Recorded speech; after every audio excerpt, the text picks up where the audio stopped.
Before we begin Output Design Digitized Sidewall design, I just want to explain the two surveys that we'll be using. The current survey is ground, and that is in the test data ground folder, and the other survey is going to be the seam survey. And to give you an idea of the context of those two surveys, if we draw a section through the current survey in red and the seam survey in green, there's the ground and there's the seam, and we're going to create an excavation that begins at the ground model and in a series of slopes and benches intersects the seam model.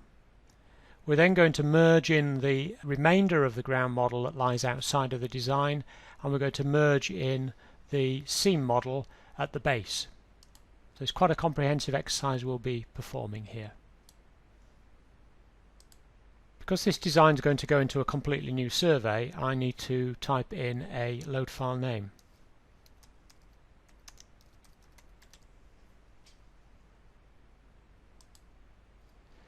We're going to design the slope from the current survey, which is ground, and we're going to end it at the seam survey. There are many combinations here. We can go from current back to current. That will be useful if you wanted to design a stockpile which was resting against the corner of a quarry. So we can design from the current back up to the current, from another survey to the current, or yet another survey, between datum values, and also between tilted planes and cones. We now come on to the parameters. Usually you would have a boundary line defining the edge of the excavation. Well, I don't have such a boundary line. I'm going to just manually digitize through the survey, in which case I'm going to create a standoff. That's an offset from the digitized line to where we want to start the design. I'm going to make a 3-meter offset, and I won't create a fixed vertical offset, but I'm going to go out 3 meters from the design line and calculate the terrain level at that point. At this stage we now get onto the slope dimensions, and if we're going to create a series of slopes and benches, we define the slope height and the slope width. The slope height is the height of slope from the top of the slope to the bottom where it would hit a bench, and the width will be the horizontal offset from top to bottom. You can type this in as fixed values, or you can go to calc and you can say, for example, I want a 1-in 2 slope, and that will be an angle of 26.5 degrees, percentage of 50%, etc. And if we say we're going to have a 3-meter bench,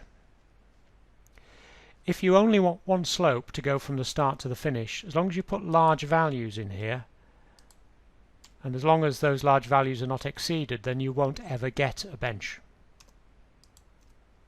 The help on this topic is very useful, and there are examples in here of the types of slopes that you're going to be producing. We now define up to 4 features. For example, the start could be boundary. I'm just going to call it top of bank. The top of slope itself will be top of bank. Base of slope will be BB. Benches parallel to. Again, the help might be useful here. Now, if we're looking at a quarry design from side on, and this top line represents the ground model, and this line represents the seam model, we can make the benches, if we're going to create any, run parallel to the undulations in the start, or parallel to the undulations or shape of the end slope. We can get them to be horizontal benches, and we can also get them at a specific elevation.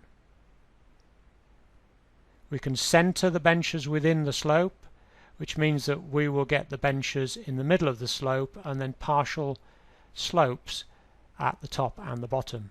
I make the benches parallel to the start of slope. If, for example, and this isn't the case here because the seam model lies entirely within the ground model, but if our other survey, our other model lay outside of the extents of the current one and we wanted to create a slope which breached a gap between the two models, then we can force the design to go down or up so that it will hit the target model across a gap. I'm going to design to the right because I'm going to go clockwise. I'm going to design a closed loop and I'm going to miter external corners if there are any. The maximum interval will be the maximum interval between any generated points around the perimeter of the design. The default mode is 2-point string. Well, I don't have a string to follow along.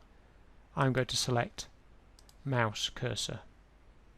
Decide where I'm going to start my design.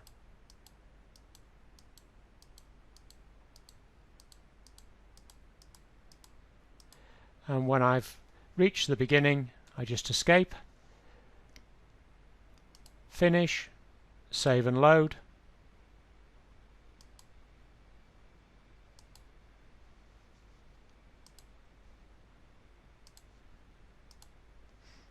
And there's my design.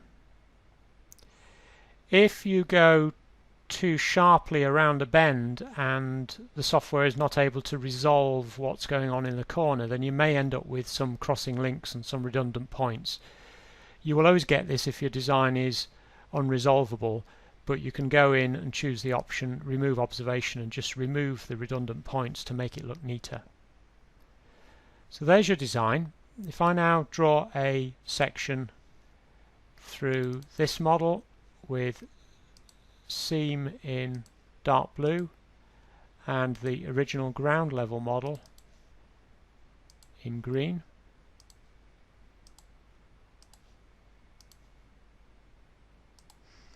you see the original ground model there, the slope design, the excavation design in red. If we zoom right in now to the base, you'll see that the design doesn't match the seam model in its base. So what I'm going to do is add a surface feature into the base here. I'm going to add by enclosure. That's now filled that area of base in. I choose input, merge, survey from seam. I'm going to add only into this surface area. Okay, so we've now got more shape to this base. Again, if I draw a section,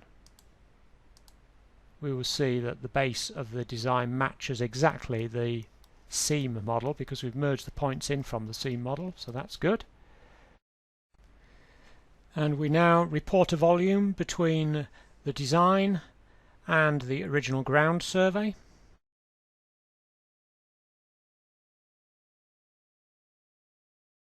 So we've got a total volume of excavation here.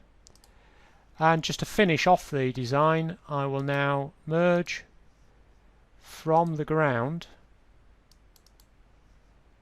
add where it lies outside of the extents of this model. I'm only going to bring the points in from ground where they lie outside of the design. And we now have a combined original ground level model, quarry excavation, and the seam shape surface at the base. Clearly there's more to this command than I've been able to demonstrate in this short tutorial. Please have a look at the help, and if you have any questions whatsoever, then please contact our support line. We'll be more than happy to help you.